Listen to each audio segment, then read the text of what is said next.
ರಾಮ ಜನ್ಮಭೂಮಿ ಟ್ರಸ್ಟ್ನಿಂದ ಕಾಂಗ್ರೆಸ್ನ 3 ಹಿರಿಯ ನಾಯಕರಿಗೆ ಆಮಂತ್ರಣವನ್ನು ಕೊಡಲಾಗಿತ್ತು. ಈಗ ಕಾಂಗ್ರೆಸ್ ಅಧಿಕೃತ ಹೇಳಿಕೆಯನ್ನು ಬಿಡುಗಡೆ ಮಾಡಿದೆ.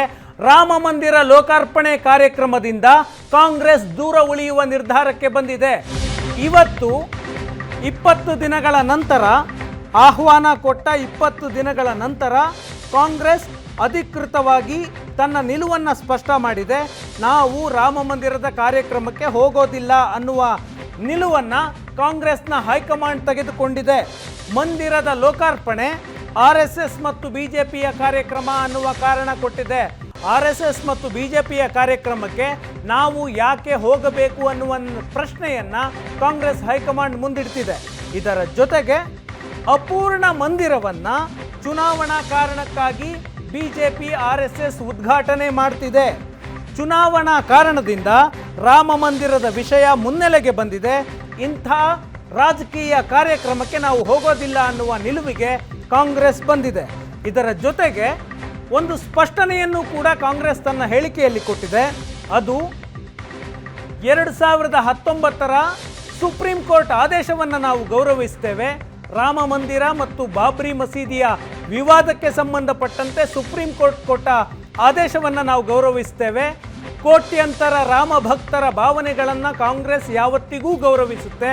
ಆದರೆ ಇದು RSS ಮತ್ತು BJPಯ ಕಾರ್ಯಕ್ರಮ, ಆದ್ದರಿಂದ ಈ ಆಹ್ವಾನವನ್ನು ನಾವು ನಿರಾಕರಿಸ್ತಿದ್ದೀವಿ ಅಂತ ಕಾಂಗ್ರೆಸ್ ಅಧಿಕೃತವಾದ ಹೇಳಿಕೆಯನ್ನು ಬಿಡುಗಡೆ ಮಾಡಿದೆ. ಹಾಗಿದ್ರೆ ಅಯೋಧ್ಯೆಯ ರಾಮ ಜನ್ಮಭೂಮಿಯಲ್ಲಿ ನಿರ್ಮಾಣವಾಗ್ತಿರುವಂತಹ ರಾಮ ಮಂದಿರದ ಕಾರ್ಯಕ್ರಮ, ರಾಮ ಜನ್ಮಭೂಮಿ ಟ್ರಸ್ಟ್ ಈ ಕಾರ್ಯಕ್ರಮದ ಮೇಲುಸ್ತುವಾರಿಯನ್ನು ಮಾಡ್ತಾ ಇದೆ. 3 ಕಾಂಗ್ರೆಸ್ನ ಹಿರಿಯ ನಾಯಕರಿಗೆ ಆಹ್ವಾನವನ್ನು ಕೊಟ್ಟಿದ್ದು ಮಲ್ಲಿಕಾರ್ಜುನ ಖರ್ಗೆ ಕಾಂಗ್ರೆಸ್ನ ಅಧ್ಯಕ್ಷರು, ಸೋನಿಯಾ ಗಾಂಧಿ ಕಾಂಗ್ರೆಸ್ನ ಹಿರಿಯ ನಾಯಕಿ, ಇನ್ನು ಅಧೀರ್ ರಂಜನ್ ಚೌಧರಿ ಲೋಕಸಭಾ ವಿಪಕ್ಷ ನಾಯಕ. ಈ 3 ಮಾತ್ರ ಆಹ್ವಾನವನ್ನು ಕೊಟ್ಟಿತ್ತು ರಾಮ ಜನ್ಮಭೂಮಿ ಟ್ರಸ್ಟ್. ರಾಹುಲ್ ಗಾಂಧಿಗಾಗಲಿ ಪ್ರಿಯಾಂಕಾ ಗಾಂಧಿಗಾಗಲಿ ಆಹ್ವಾನವನ್ನು ಕೊಟ್ಟಿರಲಿಲ್ಲ. ನಮ್ಮ ಪ್ಯಾರಾಮೀಟರ್ಗೆ ರಾಹುಲ್ ಗಾಂಧಿ ಮತ್ತು ಪ್ರಿಯಾಂಕಾ ಗಾಂಧಿ ಬರೋದಿಲ್ಲ ಅನ್ನುವ ಹೇಳಿಕೆಯನ್ನು ಟ್ರಸ್ಟ್ ಕೊಟ್ಟಿತ್ತು. ಅದಕ್ಕೆ ಕಾರಣ AICC ಅಧ್ಯಕ್ಷ ಮಲ್ಲಿಕಾರ್ಜುನ ಖರ್ಗೆ ಅಧ್ಯಕ್ಷರು, ಜೊತೆಗೆ ರಾಜ್ಯಸಭೆಯಲ್ಲಿ ವಿಪಕ್ಷ ನಾಯಕರು. ಅಧೀರ್ ರಂಜನ್ ಚೌಧರಿ ಕಾಂಗ್ರೆಸ್ನಲ್ಲಿ ಅಷ್ಟೇನು ಹಿರಿಯ ನಾಯಕರಲ್ಲದೇ ಇದ್ದರೂ ಕೂಡ ಲೋಕಸಭೆಯ ವಿರೋಧ ಪಕ್ಷದ ನಾಯಕ. ಇನ್ನು ಕಾಂಗ್ರೆಸ್ ಅಂದರೆ ಅಧಿನಾಯಕಿ ಸೋನಿಯಾ ಗಾಂಧಿಯವರ ಹೆಸರು ಬಂದೇ ಬರುತ್ತೆ. ಹಿರಿತನದ ಕಾರಣಕ್ಕಾಗಿ ಸೋನಿಯಾ ಗಾಂಧಿಗೆ ಆಹ್ವಾನವನ್ನು ಕೊಟ್ಟಿದ್ದೇವೆ ಅಂತ ಸ್ಪಷ್ಟನೆಯನ್ನು ಕೊಟ್ಟಿದ್ದರು. ರಾಹುಲ್ ಗಾಂಧಿಗಾಗಲಿ ಪ್ರಿಯಾಂಕಾ ಗಾಂಧಿಗಾಗಲಿ ಅಥವಾ ಕಾಂಗ್ರೆಸ್ನ ಇನ್ನಾವುದೇ ನಾಯಕರಿಗೆ ಆಹ್ವಾನವನ್ನು ಕೊಟ್ಟಿರಲಿಲ್ಲ. ಈ ಆಹ್ವಾನ ಕೊಟ್ಟ ನಂತರ ದಿಗ್ವಿಜಯ್ ಸಿಂಗ್ ಒಂದು ಹೇಳಿಕೆಯನ್ನು ಕೊಟ್ಟಿದ್ದರು. ಸೋನಿಯಾ ಗಾಂಧಿ ಈ ವಿಷಯದಲ್ಲಿ ಪಾಸಿಟಿವ್ ಆಗಿದ್ದಾರೆ. ಆಹ್ವಾನ ಕೊಟ್ಟ ವಿಷಯವನ್ನು ಬಹಿರಂಗಪಡಿಸಿದ್ದೇ ದಿಗ್ವಿಜಯ್ ಸಿಂಗ್, ಕಾಂಗ್ರೆಸ್ನ ಹಿರಿಯ ನಾಯಕ, ಮಧ್ಯಪ್ರದೇಶದ ಮಾಜಿ ಮುಖ್ಯಮಂತ್ರಿ ಮತ್ತು ಸೋನಿಯಾ ಗಾಂಧಿಯವರ ಕುಟುಂಬದ ಆಪ್ತ. ಅವರು ಹೇಳಿಕೆಯನ್ನು ಕೊಡ್ತಾರೆ. ರಾಮ ಜನ್ಮಭೂಮಿಯ ಟ್ರಸ್ಟ್ ಯಾವುದೇ ಪಕ್ಷಕ್ಕೆ ಸೇರಿದ ಟ್ರಸ್ಟ್ ಅಲ್ಲ, ಸರ್ಕಾರದಿಂದ ಸ್ಥಾಪನೆ ಮಾಡಲಾಗ್ತಿದೆ ಈ ದೇವಸ್ಥಾನವನ್ನು. ಸರ್ಕಾರದಿಂದ ಸ್ಥಾಪನೆ ಆಗ್ತಾ ಇಲ್ಲ, ಬಟ್ ಅವರು ಹೇಳಿಕೆಯನ್ನು ಕೊಟ್ಟಿದ್ದರು ಸರ್ಕಾರದಿಂದ ಸ್ಥಾಪನೆ ಆಗ್ತಿದೆ ಈ ದೇವಸ್ಥಾನ. ಮಂದಿರದ ಕಾರ್ಯಕ್ರಮಕ್ಕೆ ಹೋಗೋದ್ರಿಂದ ಏನೂ ಕಾಂಗ್ರೆಸ್ಗೆ ತೊಂದರೆ ಇಲ್ಲ. ಈ ವಿಷಯದಲ್ಲಿ ಸೋನಿಯಾ ಗಾಂಧಿ ಬಹಳ ಧನಾತ್ಮಕವಾಗಿದ್ದಾರೆ. ಆಮಂತ್ರಣ ಸಿಕ್ಕಿದೆ, ಸೋನಿಯಾ ಗಾಂಧಿ ಹೋಗ್ತಾರೆ. ಸೋನಿಯಾ ಗಾಂಧಿ ಹೋಗಲಿಲ್ಲ ಅಂದರೆ ಕಾಂಗ್ರೆಸ್ನಿಂದ ಒಂದು ನಿಯೋಗ ಹೋಗುತ್ತೆ ಅಂತ ದಿಗ್ವಿಜಯ್ ಸಿಂಗ್ ಮೊದಲ ಬಾರಿಗೆ ಹೇಳಿಕೆಯನ್ನು ಕೊಟ್ಟರು. ಆನಂತರ ದೊಡ್ಡ ಮಟ್ಟದಲ್ಲಿ ಚರ್ಚೆ ಶುರುವಾಯಿತು.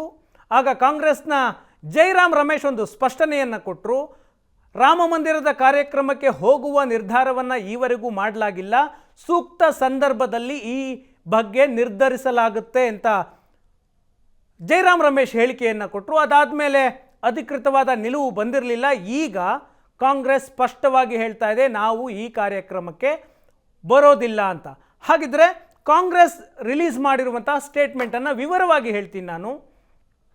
ಮಂದಿರ ಲೋಕಾರ್ಪಣೆ ಕಾರ್ಯಕ್ರಮದ ಆಹ್ವಾನವನ್ನು ನಾವು ನಿರಾಕರಿಸಿದ್ದೇವೆ. ಇದು ಭಾರತೀಯ ರಾಷ್ಟ್ರೀಯ ಕಾಂಗ್ರೆಸ್ನ ಅಧಿಕೃತ ಹೇಳಿಕೆ. ಯಥಾವತ್ತಾಗಿ ನಿಮ್ಮ ಮುಂದಿಡ್ತಿದ್ದೀನಿ. ಚುನಾವಣೆಗಾಗಿ ಅಪೂರ್ಣ ಮಂದಿರವನ್ನು ಲೋಕಾರ್ಪಣೆ ಮಾಡಲಾಗುತ್ತಿದೆ. ಇದು RSS ಮತ್ತು BJPಯ ಕಾರ್ಯಕ್ರಮ. ಆದ್ದರಿಂದ ನಾವು ಆಹ್ವಾನವನ್ನು ನಿರಾಕರಿಸಿದ್ದೇವೆ. ಖರ್ಗೆ, ಸೋನಿಯಾ ಮತ್ತು ಅಧೀರ್ ರಂಜನ್ ಚೌಧರಿ ಅವರಿಗೆ ಕೊಟ್ಟ ಆಹ್ವಾನವನ್ನು ಗೌರವಯುತವಾಗಿ ನಿರಾಕರಿಸುತ್ತಿದ್ದೇವೆ. ಅಪೂರ್ಣ ಮಂದಿರವನ್ನು ಚುನಾವಣಾ ಲಾಭಕ್ಕಾಗಿ BJP ಮತ್ತು RSS ಉದ್ಘಾಟಿಸ್ತಿದೆ. ಇನ್ನೂ ಕಂಪ್ಲೀಟ್ ಆಗಿಲ್ಲ. ಅದನ್ನು 2024ರ ಲೋಕಸಭಾ ಚುನಾವಣೆಯಲ್ಲಿ ಲಾಭ ತೆಗೆದುಕೊಳ್ಬೇಕು. ಆ ಕಾರಣಕ್ಕಾಗಿ BJP ಉದ್ಘಾಟನೆ ಮಾಡ್ತಿದೆ. 2019ರ ಸುಪ್ರೀಂ ಕೋರ್ಟ್ನ ಆದೇಶವನ್ನು ನಾವು ಗೌರವಿಸ್ತೀವಿ. ಕೋಟ್ಯಂತರ ರಾಮಭಕ್ತರ ಭಾವನೆಗಳನ್ನು ಕಾಂಗ್ರೆಸ್ ಗೌರವಿಸುತ್ತದೆ. ದೇಶದಲ್ಲಿ ಕೋಟ್ಯಂತರ ಜನ ರಾಮನನ್ನು ಆರಾಧಿಸ್ತಾರೆ. ಧಾರ್ಮಿಕ ವಿಷಯ ವೈಯಕ್ತಿಕ. ಆದರೆ BJP ಮತ್ತು RSS ಇದನ್ನು ರಾಜಕೀಯ ವಿಷಯವನ್ನಾಗಿ ಮಾಡ್ತು. ಇದು ಕಾಂಗ್ರೆಸ್ನ ಅಧಿಕೃತ ಹೇಳಿಕೆ. ಯಾವುದೇ ಕಾರಣಕ್ಕೂ ನಾವು ಶ್ರೀರಾಮನನ್ನು ಅಪಮಾನಿಸುವುದಾಗಲಿ, ಶ್ರೀರಾಮನ ಭಕ್ತರ ವಿರುದ್ಧ ನಮ್ಮ ಭಾವನೆ ಇದೆ ಅಂತ ಭಾವಿಸಬಾರದು ಅಂತ ಕಾಂಗ್ರೆಸ್ ಸ್ಪಷ್ಟನೆಯನ್ನು ಕೊಟ್ಟಿದೆ. 2019ರ ತೀರ್ಪಿನ ಬಗ್ಗೆ ಗೌರವ ಇದೆ, ಆದರೆ ಇದು BJP ಮತ್ತು RSSನ ಕಾರ್ಯಕ್ರಮ, ಹಾಗಾಗಿ ನಾವು ಹೋಗೋದಿಲ್ಲ ಅಂತ. ಒಂದು ರೀತಿ ಮಂದಿರದ ಟ್ರಸ್ಟ್ ಇವರಿಗೆ ಆಹ್ವಾನವನ್ನು ಕೊಟ್ಟು ಇಕ್ಕಟ್ಟಿನ ಪರಿಸ್ಥಿತಿಗೆ ಸಿಲುಕಿಸಿತ್ತು. ರಾಮ ಮಂದಿರದ ವಿಷಯದಲ್ಲಿ ಕಳೆದ 10-15 ವರ್ಷಗಳಿಂದ, ಒಂದು 20 ವರ್ಷಗಳಿಂದ ಕಾಂಗ್ರೆಸ್ ಅಂತರವನ್ನು ಕಾಯ್ದುಕೊಂಡೇ ಬರ್ತಾ ಇದೆ. ಅದು ಇಡೀ ಪಕ್ಷ ಸೋನಿಯಾ ಗಾಂಧಿಯವರ ನಿಯಂತ್ರಣಕ್ಕೆ ಬಂದ ನಂತರ ರಾಮ ಮಂದಿರದ ವಿಷಯದಲ್ಲಿ ಕಾಂಗ್ರೆಸ್ ಯಾವ ನಿಲುವನ್ನು ಕೂಡ ವ್ಯಕ್ತಪಡಿಸಿಲ್ಲ. ಸುಪ್ರೀಂ ಕೋರ್ಟ್ನ ಆದೇಶ ಏನು ಬರುತ್ತೋ ಅದಕ್ಕೆ ನಾವು ಗೌರವಿಸ್ತೀವಿ ಅಂತ ಈ ಹಿಂದಿನಿಂದನೂ ಹೇಳ್ಕೊಂಡು ಬಂದರು. ಈಗಲೂ ಕೂಡ ಅದೇ ಮಾತನ್ನು ಹೇಳ್ತಾ ಇದೆ. ಈ ವಿಷಯದಲ್ಲಿ ಕಾಂಗ್ರೆಸ್ನ ನಿಲುವು ಬದಲಾಗಿಲ್ಲ. ನಾವು ಕಾರ್ಯಕ್ರಮಕ್ಕೆ ಬರೋದಿಲ್ಲ, ಇದು RSSನ ಕಾರ್ಯಕ್ರಮ ಅಂತ ಹೇಳ್ತಿದೆ. ಹಾಗಿದ್ರೆ ಕಾರಣ ಯಾಕೆ? ಕಾಂಗ್ರೆಸ್ಸೇ ಕಾರಣ ಕೊಟ್ಟಿದೆ. ಕಾಂಗ್ರೆಸ್ನವರೇ ಕಾರಣವನ್ನು ಅವರ ಹೇಳಿಕೆಯಲ್ಲಿ ಕೊಟ್ಟಿದ್ದಾರೆ. ಇದು RSS ಕಾರ್ಯಕ್ರಮ, ಅಪೂರ್ಣ ಮಂದಿರ, ಅದಕ್ಕೋಸ್ಕರ ಹೋಗಲ್ಲ, ಮತ್ತು ಚುನಾವಣೆಗಾಗಿ ಉದ್ಘಾಟನಾ ಕಾರ್ಯಕ್ರಮವನ್ನು ಆತುರವಾಗಿ ಮಾಡ್ತಾ ಇದ್ದಾರೆ ಅಂತ ಕಾಂಗ್ರೆಸ್ ರೀಸನ್ ಕೊಟ್ಟಿದೆ. ಇದರ ಆಚೆಗೂ ಒಂದಷ್ಟು ರೀಸನ್ಗಳಿದ್ದಾವೆ. ಅದೇನು? ಕಾರಣ ಒಂದು, ರಹಸ್ಯ ಏನಲ್ಲ, ಮುಸ್ಲಿಮರ ಮತಗಳು ಕೈತಪ್ಪುವ ಆತಂಕ ಸಹಜವಾಗಿ ಕಾಂಗ್ರೆಸ್ಗಿರುತ್ತೆ. ರಾಮ ಮಂದಿರ BJPಯ ಕಾರ್ಯಕ್ರಮ, RSSನ ಕಾರ್ಯಕ್ರಮ. BJP ಪ್ರತಿ ಚುನಾವಣೆಯ ಪ್ರಣಾಳಿಕೆಯಲ್ಲಿ ರಾಮ ಮಂದಿರದ ವಿಷಯವನ್ನು ಪ್ರಸ್ತಾಪಿಸ್ತಾ ಇತ್ತು. ಈಗ ಆ ಭರವಸೆಯನ್ನು ನಾವು ಈಡೇರಿಸಿದ್ದೇವೆ ಅಂತ BJP ಘಂಟಾಘೋಷವಾಗಿ ಹೇಳ್ಕೊಳ್ತಿದೆ. ಇಂತಹ ಸಂದರ್ಭದಲ್ಲಿ ಕಾಂಗ್ರೆಸ್ನ ನಾಯಕರು ರಾಮ ಮಂದಿರದ ಕಾರ್ಯಕ್ರಮಕ್ಕೆ, ಅದು ಬಾಬರಿ ಮಸೀದಿಯನ್ನು ಧ್ವಂಸ ಮಾಡಿದ ಸ್ಥಳದಲ್ಲಿ ನಿರ್ಮಾಣವಾಗ್ತಿರುವಂತಹ ರಾಮ ಮಂದಿರದ ಕಾರ್ಯಕ್ರಮಕ್ಕೆ ಕಾಂಗ್ರೆಸ್ನ ನಾಯಕರು ಹೋದರೆ ಮುಸ್ಲಿಮರ ಮತಗಳು ಕೈತಪ್ಪುತ್ತೆ ಅನ್ನುವ ಆತಂಕ ಸಹಜವಾದ್ದು. ಮತ್ತೊಂದು, ಕಾಂಗ್ರೆಸ್ ಈವರೆಗೆ ಜಾತ್ಯತೀತ ಸಿದ್ಧಾಂತವನ್ನು ನಾವು ಪಾಲಿಸ್ತೀವಿ ಅಂತ ಹೇಳ್ಕೊಳ್ಳುತ್ತೆ. ಈಗ ಕಾರ್ಯಕ್ರಮಕ್ಕೆ ಹೋದರೆ BJPಯನ್ನು ರಾಮ ಮಂದಿರದ ವಿಷಯದಲ್ಲಿ ಕೋಮುವಾದಿ ಅಂತ ಕರೆಯುವಂತಹ ಕಾಂಗ್ರೆಸ್ ಈಗ ಅದೇ ಕಾರ್ಯಕ್ರಮಕ್ಕೆ ಹೋದರೆ ಜಾತ್ಯತೀತ ಸಿದ್ಧಾಂತದಿಂದ ದೂರ ಸರಿದ ಆಪಾದನೆಯನ್ನು ಎದುರಿಸಬೇಕಾಗತ್ತೆ. ಆ ಕಾರಣವೂ ಕೂಡ ಇದೆ. ಇನ್ನು ಕಾರ್ಯಕ್ರಮಕ್ಕೆ ಬಂದರೆ ಕಾಂಗ್ರೆಸ್ ಟೀಕೆಗೊಳಗಾಗುವಂತಹ ಭೀತಿ ಇದೆ. ಯಾಕಂದರೆ ಹಲವು ಬಾರಿ ರಾಮ ಮಂದಿರದ ವಿಷಯದಲ್ಲಿ ಕಾಂಗ್ರೆಸ್ನ ನಿಲುವುಗಳು ರಾಮ ಮಂದಿರದ ವಿರುದ್ಧವಾಗಿದ್ದು, ಆ ಕಾರಣಕ್ಕಾಗಿ ಗೇಲಿಗೆ ಒಳಗಾಗಬಹುದು, ಟೀಕೆಗೆ ಕಾರಣವಾಗಬಹುದು ಅನ್ನೋದು. ಮತ್ತೊಂದು, ಇಂಡಿಯಾ ಮೈತ್ರಿಕೂಟದ ನಾಯಕರು ಈಗ ಹಲವು ನಾಯಕರು ಈ ಕಾರ್ಯಕ್ರಮಕ್ಕೆ ನಾವು ಬರೋದಿಲ್ಲ ಅಂತ ಹೇಳಿದ್ದಾರೆ. ಮಮತಾ ಬ್ಯಾನರ್ಜಿ, CPIM ಪಕ್ಷದ ನಾಯಕರು, ಜಾರ್ಖಂಡ್ ಮುಕ್ತಿ ಮೋರ್ಚಾದ ನಾಯಕರು, ಜೊತೆಗೆ ಕೇರಳದ ಕಾಂಗ್ರೆಸ್ನ ಘಟಕ ಯಾವುದೇ ಕಾರಣಕ್ಕೂ ರಾಮ ಮಂದಿರದ ಕಾರ್ಯಕ್ರಮಕ್ಕೆ ಕಾಂಗ್ರೆಸ್ನ ಹೈಕಮಾಂಡ್ ಹೋಗಬಾರದು ಅಂತ ಒತ್ತಾಯವನ್ನು ಮಾಡಿತ್ತು. ಇಷ್ಟೆಲ್ಲ ಆದ ನಂತರವೂ ಹೋದರೆ ಟೀಕೆಗೆ ಕಾರಣವಾಗುತ್ತೆ, ಪಕ್ಷದಲ್ಲೇ ವಿರೋಧ ಆಗಬಹುದು ಮತ್ತು NDA ಮೈತ್ರಿಕೂಟದ ಪಕ್ಷಗಳಿಂದಲೂ ವಿರೋಧ ಆಗಬಹುದು ಅನ್ನುವ ಕಾರಣಕ್ಕೆ. ಮತ್ತೊಂದು, ರಾಮ ಮಂದಿರದ ಕಾರ್ಯಕ್ರಮ ಸಂಘ ಪರಿವಾರದ ಕಾರ್ಯಕ್ರಮ, ಅದೇನು ಬಹಿರಂಗವಾದದ್ದು, ಅದೇನು ರಹಸ್ಯ ಏನಲ್ಲ. ರಾಮ ಮಂದಿರದ ಟ್ರಸ್ಟ್ನಲ್ಲಿ, ರಾಮ ಜನ್ಮಭೂಮಿ ಟ್ರಸ್ಟ್ನಲ್ಲಿ ಇರುವವರೆಲ್ಲರೂ ಕೂಡ VHPಯವರು, ವಿಶ್ವ ಹಿಂದೂ ಪರಿಷತ್ RSSನ ಧಾರ್ಮಿಕ ಘಟಕ, BJP RSSನ ರಾಜಕೀಯ ಘಟಕ.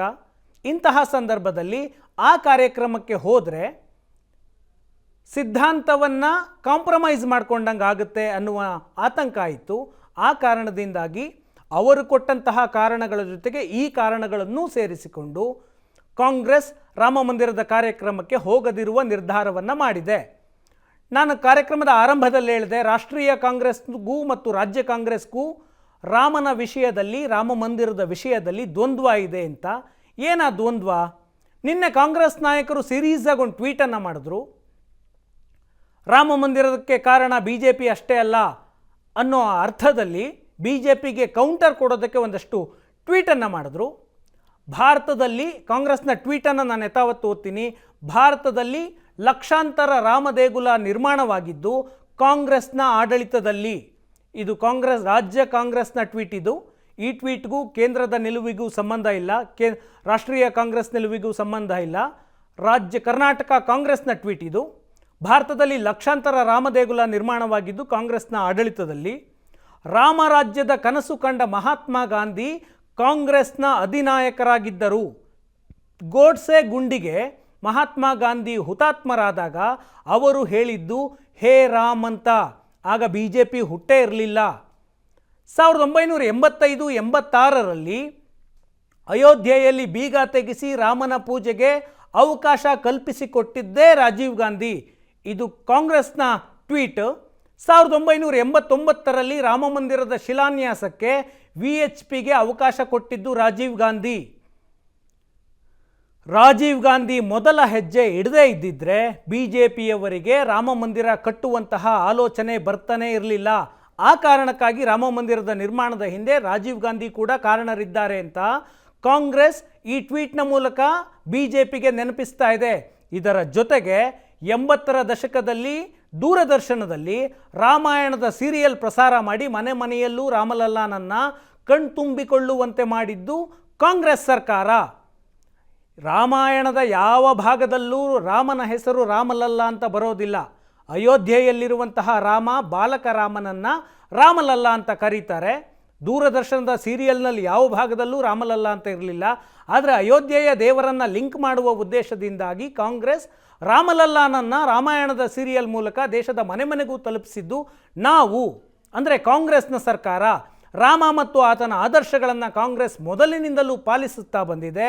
ರಾಮನ ಹೆಸರೇಳಿಕೊಂಡೇ ರಾಜಕೀಯ ಮಾಡೋ BJPಗೆ ಸನ್ಮತಿ ಸಿಗಲಿ ಅಂತ ನಿನ್ನೆ ಟ್ವೀಟ್ ಮಾಡಿದರು. ಈ ಟ್ವೀಟ್ಗೆ BJPಯು ಕೂಡ ತಿರುಗೇಟನ್ನು ಕೊಡ್ತು. ಸಹಜವಾಗಿ ಯಾಕೆ ಕಟ್ಟಲಿಲ್ಲ 75 ವರ್ಷದಲ್ಲಿ ಈ ರೀತಿಯ ಪ್ರಶ್ನೆಗಳನ್ನು BJP ಕೇಳ್ತು. ಆದರೆ BJP ಮಾಡಿದ್ದು ರಾಜಕೀಯ ಅನ್ನೋದೇ ಆದರೆ ರಾಹುಲ್ ಗಾಂಧಿ ಏನು ಮಾಡಿದ್ರು, ರಾಜೀವ್ ಗಾಂಧಿ ಏನು ಮಾಡಿದರು ಅದನ್ನು ಹೇಳ್ತೀನಿ. ಅದಕ್ಕೂ ಮುಂಚೆ ಕಾಂಗ್ರೆಸ್ನ ದ್ವಂದ್ವದ ಮತ್ತೊಂದು ಸ್ಟೋರಿ ಇದೆ. ರಾಮಲಿಂಗಾರೆಡ್ಡಿ ಅವರು ಮುಜರಾಯಿ ಸಚಿವರು, ಅವರು ಒಂದು ನಿರ್ಧಾರವನ್ನು ಮಾಡಿದ್ದಾರೆ. RSS ಮತ್ತು ಸಂಘ ಪರಿವಾರದ ಕಾರ್ಯಕ್ರಮಕ್ಕೆ ನಾವು ಹೋಗೋದಿಲ್ಲ ಅಂತ ಹೈಕಮಾಂಡ್ ನಿರ್ಧಾರವನ್ನು ಮಾಡಿದೆ ಇವತ್ತು. ಆದರೆ ಕಾಂಗ್ರೆಸ್ ಈ ನಿರ್ಧಾರಕ್ಕೂ ಮೊದಲೇ ರಾಜ್ಯ ಕಾಂಗ್ರೆಸ್ ಸರ್ಕಾರದಿಂದ ಒಂದು ನಿರ್ಧಾರ ಆಗಿದೆ. ಮಂದಿರ ಲೋಕಾರ್ಪಣೆಯ ದಿನ ಇಡೀ ರಾಜ್ಯದಲ್ಲಿ ಸಂಭ್ರಮ. ಅಂದರೆ ಮುಜರಾಯಿ ವ್ಯಾಪ್ತಿಯಲ್ಲಿ 5,000 ದೇವಸ್ಥಾನಗಳು ಬರುತ್ತವೆ. ಆ ದೇವಸ್ಥಾನದಲ್ಲಿ ಮಂದಿರದ ಪ್ರಾಣ ಪ್ರತಿಷ್ಠೆ, ರಾಮನ ಪ್ರಾಣ ಪ್ರತಿಷ್ಠೆ ಸಂದರ್ಭದಲ್ಲಿ ವಿಶೇಷ ಪೂಜೆಗೆ ಆದೇಶ ಮಾಡಿದ್ದಾರೆ ರಾಮಲಿಂಗಾರೆಡ್ಡಿ. ಜನವರಿ 22ನೇ ತಾರೀಕು ಅವರ ಹೇಳಿಕೆ. ಅಯೋಧ್ಯೆಯಲ್ಲಿ ಜನವರಿ 22ಕ್ಕೆ ದೇವಸ್ಥಾನದ ಉದ್ಘಾಟನೆ ಇದೆ. ಅಂದು ಮುಜರಾಯಿ ದೇಗುಲದಲ್ಲಿ ಪೂಜೆ ಸಲ್ಲಿಸಲು ಸೂಚಿಸಿದ್ದೇನೆ. ರಾಮ ಆದರ್ಶ ಪುರುಷ. ದೇಶದಲ್ಲಿ ಲಕ್ಷಗಟ್ಟಲೆ ದೇಗುಲಗಳಿದ್ದಾವೆ. ಸಾವಿರಾರು ವರ್ಷಗಳ ಇತಿಹಾಸ ಶ್ರೀರಾಮನದ್ದು. ಶ್ರೀರಾಮ ನಡೆದುಕೊಂಡ ರೀತಿ ನೋಡಿ ಅವರನ್ನು ಪೂಜಿಸ್ತಾರೆ. ಮುಜರಾಯಿ ಇಲಾಖೆ ವತಿಯಿಂದ ವಿಶೇಷ ಪೂಜೆ ಮಾಡೋದಕ್ಕೆ ನಿರ್ಧಾರವನ್ನು ಮಾಡಲಾಗಿದೆ ಅಂತ ಸುತ್ತೋಲೆಯನ್ನು ಹೊರಡಿಸಿದ್ದಾರೆ ಮುಜರಾಯಿ ಇಲಾಖೆಯಿಂದ. ಅವತ್ತು ರಾಜ್ಯದ ಎಲ್ಲ ಮುಜರಾಯಿ ದೇವಸ್ಥಾನಗಳಲ್ಲಿ ವಿಶೇಷ ಪೂಜೆ ಇರುತ್ತೆ. ಕಾಂಗ್ರೆಸ್ನ ದ್ವಂದ್ವ ಯಾಕೆ ಅನ್ನೋದು ಇದು. ಹಾಗಿದ್ರೆ ರಾಜೀವ್ ಗಾಂಧಿ 1980ರ ದಶಕದಲ್ಲಿ ಅಯೋಧ್ಯೆಯ ಬಾಬ್ರಿ ಮಸೀದಿಯಲ್ಲಿದ್ದಂತಹ ರಾಮಲನ್ನ ವಿಗ್ರಹಕ್ಕೆ ಬೀಗ ತೆಗೆಸಿದ್ಯಾಕೆ? ಅದು ಕೂಡ ರಾಜಕೀಯ ನಿರ್ಧಾರವೇ. ಬಾಬ್ರಿ ಮಸೀದಿ ಇನ್ನೂ ಅಸ್ತಿತ್ವದಲ್ಲಿದ್ದಾಗಲೇ ಅದರ ಪಕ್ಕದಲ್ಲೇ ಶಿಲಾನ್ಯಾಸ ಮಾಡಿದ್ಯಾಕೆ ರಾಮ ಮಂದಿರಕ್ಕೆ? ಅದೂ ರಾಜಕೀಯ ನಿರ್ಧಾರವೇ. ಶಾಬಾನು ಕೇಸ್ನಲ್ಲಿ ಮುಸ್ಲಿಂ ಮಹಿಳೆಯರಿಗೆ ಡಿವೋರ್ಸ್ ಕೊಟ್ಟರೆ ಆ ಗಂಡಂದಿರು ಪರಿಹಾರವನ್ನು ಕೊಡಬೇಕು ಅಂತ ಸುಪ್ರೀಂ ಕೋರ್ಟ್ ಆದೇಶ ಮಾಡ್ತು. ಅದಾದ ನಂತರ ಮುಸ್ಲಿಮರು ದೇಶಾದ್ಯಂತ ಪ್ರತಿಭಟನೆಯನ್ನು ಮಾಡಿದ್ರು. ಮುಸ್ಲಿಮರ ವೋಟ್ ಕಾಂಗ್ರೆಸ್ಗೆ ಬರೋದಿಲ್ಲ ಅನ್ನುವಂತಹ ಕಾರಣಕ್ಕೆ ಹಿಂದೂಗಳನ್ನು ಓಲೈಸೋದಕ್ಕೆ ರಾಜೀವ್ ಗಾಂಧಿ ಆ ನಿರ್ಧಾರ ಮಾಡಿದ್ದು. ಅದು ಕೂಡ ರಾಜಕೀಯ ನಿರ್ಧಾರವೇ. BJP ಮಾಡಿದ್ದು ಕೂಡ ರಾಜಕೀಯ ಹೋರಾಟವೇ. ಆ ರಾಜಕೀಯ ಹೋರಾಟದ ಪ್ರತಿಫಲವಾಗಿಯೇ ಇವತ್ತು ರಾಮ ಮಂದಿರ ಅಯೋಧ್ಯೆಯಲ್ಲಿ ತಲೆ ಎತ್ತುತ್ತಾ ಇದೆ. ಒಂದು ರಾಜಕೀಯ ಹೋರಾಟವನ್ನು ಮಾಡಿದ BJP ಇವತ್ತು ರಾಜಕೀಯ ಲಾಭವನ್ನು ಕೂಡ ಅದರಿಂದ ಪಡೆಯೋದಕ್ಕೆ ಯೋಚಿಸ್ತಾ ಇದೆ. ಅದನ್ನು ಕಾಂಗ್ರೆಸ್ನ ನಾಯಕರು ಸಹಿಸಿಕೊಳ್ತಿಲ್ಲ. ಸಹಜವಾಗಿ ಕಾಂಗ್ರೆಸ್ನ ಅಧಿಕೃತ ನಿಲುವು ಇನ್ನೂ ಬರೋದಕ್ಕೆ ಮೊದಲೇ ರಾಜ್ಯದ ನಾಯಕರು ತಲೆಗೊಬ್ಬರಂತೆ ಹೇಳಿಕೆಗಳನ್ನು ಕೊಟ್ಟರು. ಸಿದ್ದರಾಮಯ್ಯನವರ ಹೆಸರಿನಲ್ಲೇ ರಾಮ ಇದ್ದಾನೆ, ನಮಗೆ ರಾಮ ಬೇಕಿಲ್ಲ, ಸಿದ್ದರಾಮಯ್ಯನವರೇ ಸ್ವತಃ ಶ್ರೀರಾಮ ಅನ್ನುವ ಹೇಳಿಕೆಗಳು ಬಂದವು. ಅನ್ನಭಾಗ್ಯದ ಅಕ್ಕಿಯಿಂದ ಮಂತ್ರಾಕ್ಷತೆಯನ್ನು ಕೊಡ್ತಿದ್ದಾರೆ ಅಂತ ಡಿ ಕೆ ಶಿವಕುಮಾರ್ ಸ್ವತಃ ಹೇಳಿಕೆಯನ್ನು ಕೊಟ್ಟರು. ಅದಾದ ನಂತರ ಅವರೇ ಹೇಳಿದ್ರು ನಮ್ಗೆ ಆಮಂತ್ರಣವನ್ನೇ ಕೊಟ್ಟಿಲ್ಲ ರಾಮ ಮಂದಿರಕ್ಕೆ ಅಂತ. ಈಗ ಕಾಂಗ್ರೆಸ್ನ ಹೈಕಮಾಂಡ್ ಆಮಂತ್ರಣ ಇದ್ದರೂ ಕೂಡ ನಾವು ಹೋಗೋದಿಲ್ಲ ಅಂತ. ಕಾಂಗ್ರೆಸ್ ಮಂದಿರದ ವಿಷಯದಲ್ಲಿ ಆರಂಭದಲ್ಲಿ ರಾಜಕೀಯ ಮಾಡ್ತು, ಆದರೆ ನಂತರದಲ್ಲಿ ರಾಜೀವ್ ಗಾಂಧಿಯವರ ನಂತರ ಕಾಂಗ್ರೆಸ್ ರಾಮ ಮಂದಿರದ ವಿಷಯದಿಂದ ದೂರ ಉಳಿತು. ಪಿ ವಿ ನರಸಿಂಹರಾವ್ ಅವರ ಕಾಲದಲ್ಲಿ ಒಂದಷ್ಟು ಸಂಧಾನಕ್ಕೆ ಪ್ರಯತ್ನ ಆಯಿತು. ಅದೇ ಪಿ ವಿ ನರಸಿಂಹರಾವ್ ಪ್ರಧಾನಿಯಾಗಿದ್ದಾಗ ಬಾಬ್ರಿ ಮಸೀದಿಯ ಧ್ವಂಸ ಆಯಿತು. ಯಾವಾಗ ಕಾಂಗ್ರೆಸ್ ಪಕ್ಷ ಸೋನಿಯಾ ಗಾಂಧಿಯವರ ನಿಯಂತ್ರಣಕ್ಕೆ ಬಂದವೋ ಆಗಿನಿಂದ ರಾಮ ಮಂದಿರದ ವಿಷಯದಲ್ಲಿ ಕಾಂಗ್ರೆಸ್ ತಟಸ್ಥ ನಿಲುವಿಗೆ ಬಂತು. ಈಗ ಮಂದಿರ ನಿರ್ಮಾಣಕ್ಕೆ ನಾವು ಕಾರಣ ಅಂತ ಕ್ಲೈಮ್ ಮಾಡ್ತಿರೋದು ಸಾಫ್ಟ್ ಹಿಂದುತ್ವದ ಭಾಗ ಅಷ್ಟೇ.